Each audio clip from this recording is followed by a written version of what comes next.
Presidents Donald Trump and Vladimir Putin say they will fight Daesh until the terror group's defeated. Iraq starts the battle to retake the last Daesh-held city in the country. And the Hollywood sexual harassment scandal grows as comedian Louis C.K. admits the accusations against him are true.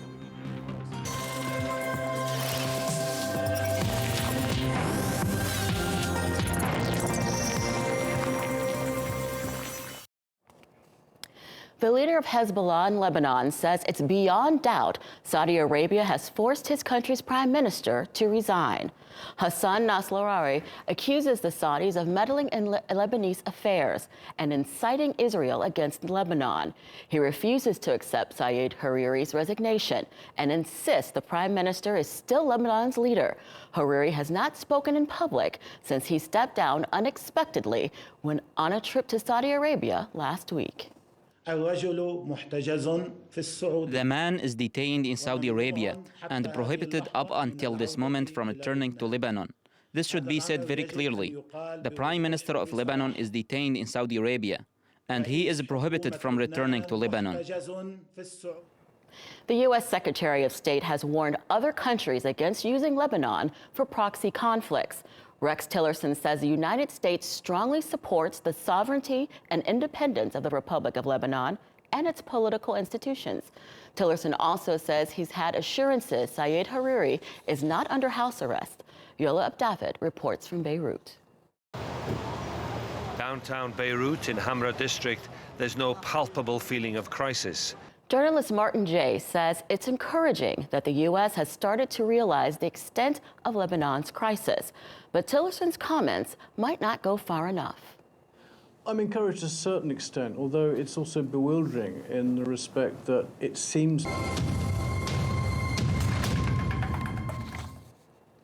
The Kremlin says United States President Donald Trump and Russia's Vladimir Putin have agreed to fight Daesh in Syria until it's defeated.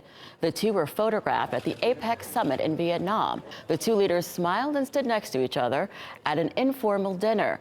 They then released a joint statement saying there can be no military solution in the Syrian conflict, but they will work together against Daesh. Iraqi forces say they've launched an offensive to retake the last pocket of territory in the country still held by Daesh. Soldiers backed by militia recruited among the region's Sunni Arabs launched the onslaught. The capture of the district of Rawa would mark the final battle defeat of Daesh in Iraq. Journalist Amar Karim has been following this story. But there is lots of challenges after that. Yes, Daesh will lose the ground, the town, all the towns. They also were holding the desert of Anbar. It's a huge desert. They use. We'll bring you the story of an extraordinary meeting between a widow and the man who now has her husband's face. And leopards spotted. We'll tell you why these creatures caught on camera are so rare.